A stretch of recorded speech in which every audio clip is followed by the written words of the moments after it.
Hey y'all, welcome back to another episode of Whatever with Heather. If this is your first time tuning in, welcome. If you are back for more, welcome back.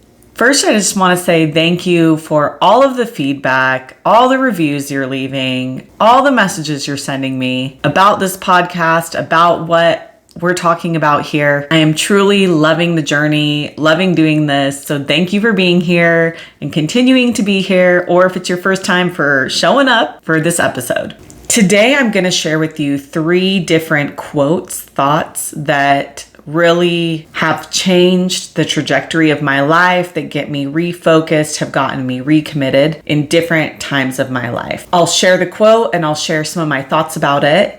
But for the most part, I hope that these thoughts will help inspire you into moving forward into whatever the next thing is for you, the next version of yourself, the next life goal, the next step. I hope these quotes will help you feel empowered to move forward and step in to the next thing. The first quote is one I heard years ago, and it really set me up to be in a different mindset when it came to working on myself, because we all have things about us that we probably want to improve upon and grow, or maybe even shift or change about ourselves. And there's not necessarily anything wrong with that, but sometimes we come at it with a really shaming, blaming, guilting attitude to try to get us to change. And this quote does not allow for that. This quote is by Sophia Bush, and she said, "You are allowed to be both a masterpiece and a work in progress simultaneously." You are allowed to be both a masterpiece and a work in progress at the same time. You do not have to be an either or. Let's imagine for a second that you are only a work in progress. The way you are framing your life and viewing your life is as if you are not okay as you are. You are not good enough as you are. You are not worthy enough as you are. And how you are in this exact moment needs to change because it is not good enough. Who you are right now is not good enough. A lot of us are driven and move forward with this energy of who I am now is trash, and who I need to be or want to be is worthy. And this line of thinking is really faulty in that it's very hard to motivate yourself to change when you don't believe you're worthy of change or growth or the next version of you. And this quote allows you to be a masterpiece as you are. And you're like, well, how can I be both? But think for a moment. Who you were when you were 5 is exactly who you needed to be at that time. And who you were when you were 12 was exactly who you needed to be at that time. We do not arrive at being a masterpiece after we've done all the work. We just already are. Whoever you are in this exact moment has been created from everything that's led up to this. It's also created by the frame in which you view your life, meaning the way in which you see the world, the way in which you see yourself, the environment around you. And just because you want to strive for something else doesn't mean what you currently have right now and who you currently are right now is garbage, is faulty. You don't look back at your 5-year-old self and say, man, you were such an idiot. You couldn't do multiplication. You're like, no, that's who I was, and it was okay. Give yourself the same grace and peace and understanding that who you are now is a masterpiece. It's exactly where you need to be right now. And you can be called forward into working on yourself and growing. Maybe being a better listener, maybe being kinder to yourself, being more patient. Any of these things that you want, any character traits you want, any goals you have are also worthy, but they don't make the current version of you less worthy, less of a masterpiece.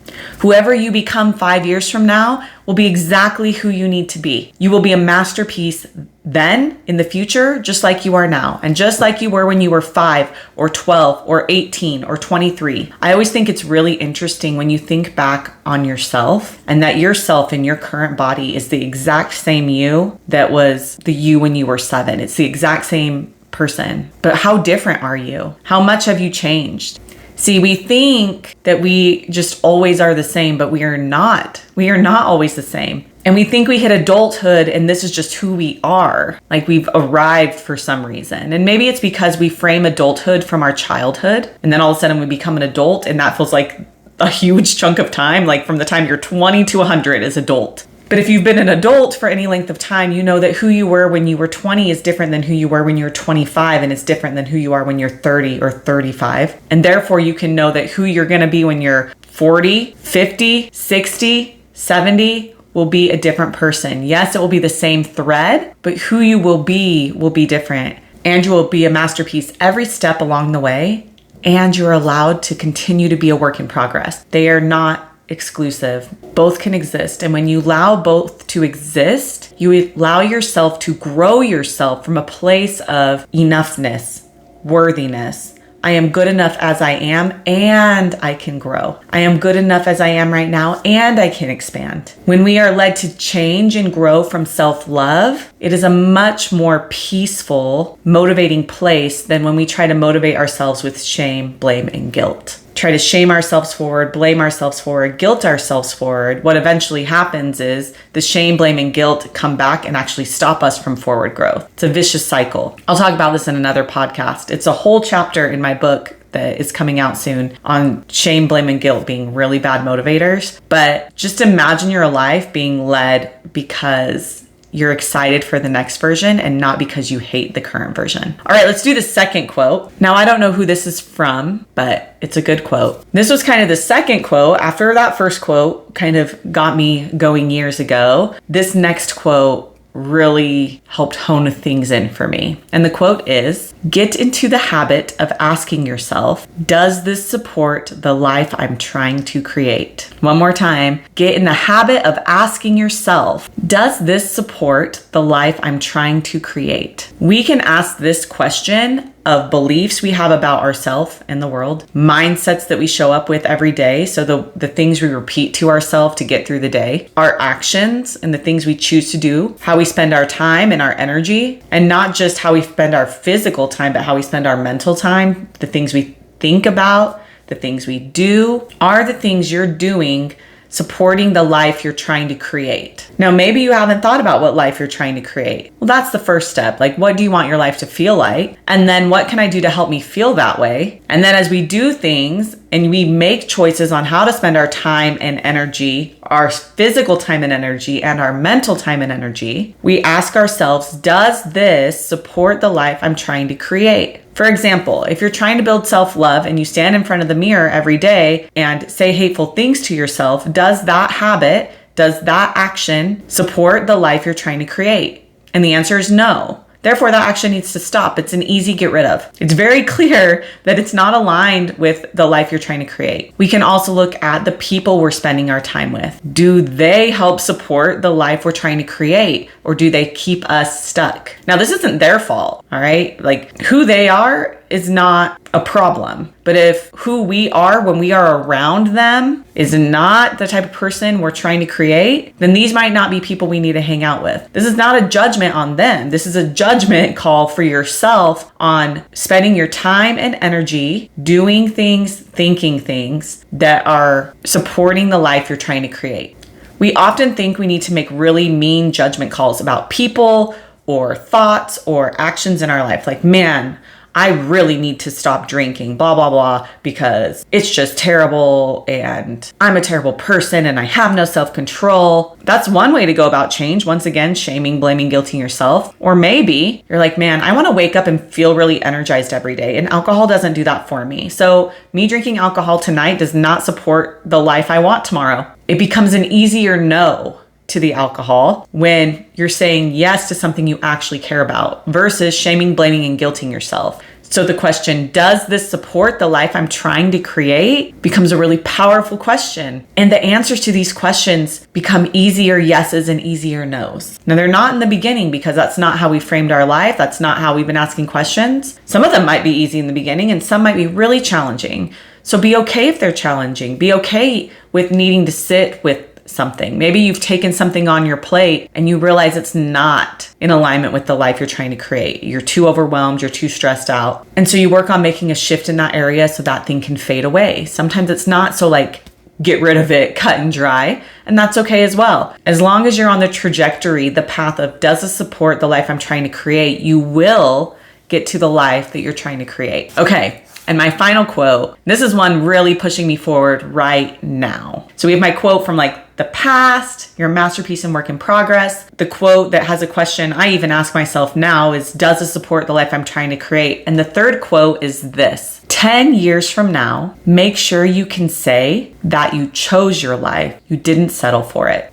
10 years from now, make sure you can say that you chose your life, you didn't settle for it. Every day we make choices. This quote is about the daily actions we take to either move forward or just be as we are. Our brain's like the path of least resistance, which is why habits are a thing, because our brain is like, this is easy, this is what we do. This is easy, this is what we do. And when we let our brain run the show and do, this is easy, this is what we do, then we start to settle into our life. Not just settle like not reach the life we like, but also settle like we just chill into the life we have. It's fine. Things are fine. It's all right. This is fine. And your brain will convince you that it's fine because it's easy. We also can settle for a life that we don't like. It might be that we're overwhelmed and stressed out all the time, but we feel like that's the way it has to be. And so we just settle like, this is what life is supposed to be like, I guess. We may be in friendships that are really toxic and we're like, this just must be what friendships are like, I guess. We might be in a relationship or a marriage that we're like, this just must be what my life is like, I guess. Or you might have a relationship with your kids that's not what you want it to be. And you're like, well, this is just what this relationship is, I guess. Or you may have a really mean voice in your head and you might be really mean to yourself. And you're like, well, this is just normal, I guess. And so you just settle. You're like, well, this is just how it is, I guess. And this is what I'll do. But what if instead of settling, you chose your life? You chose the way you spoke to yourself. You chose to work on your relationships with those around you. You chose to do things every day that make you proud. You chose to show up for yourself. You chose to keep your promises to yourself. You chose to be enough as you are right now, and you also allow yourself to grow. What if you chose to read a book instead of scroll your phone? What if you chose to not be on your phone multiple days of the week and only check it as needed? What if you chose that you were never going to scroll again? What if you chose you were never going to drink alcohol again? What if you chose that and didn't settle for what your brain tells you you need because it's the path of least resistance? What if you did more choosing in your life and less settling? What if I did more choosing in my life and less settling? Because settle can mean two things, right? We can mean that settle meaning like you could achieve this, but you're just settling for this. There's also the settling like we talked about earlier where you just settle in, the comfort. Are you where you're at right now because it's comfortable, but you actually want something else, but the discomfort scares you? 10 years from now, will you wish you had done things to choose your life, or will you wish you had just continued to settle? I love framing my life from future me.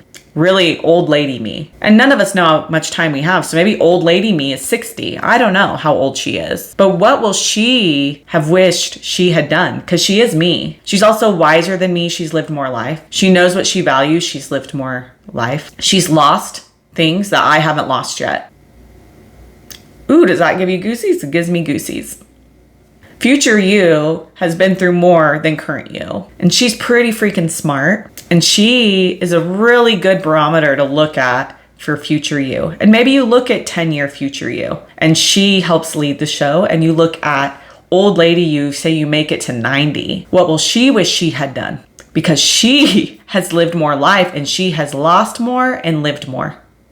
These are really good barometers, frames to look at your life with. So first, you are allowed to be a masterpiece and a work in progress. Second, ask yourself, does this support the life I'm trying to create? And third, make sure future you can say you chose your life and you didn't settle for it. I invite you to just take one of these quotes and make this your mantra, your focus, your mindset for the next week or the next month, and then choose one of the other ones. Just focus on one at a time and see how your life shifts when you intentionally choose what you're going to use to lead your life.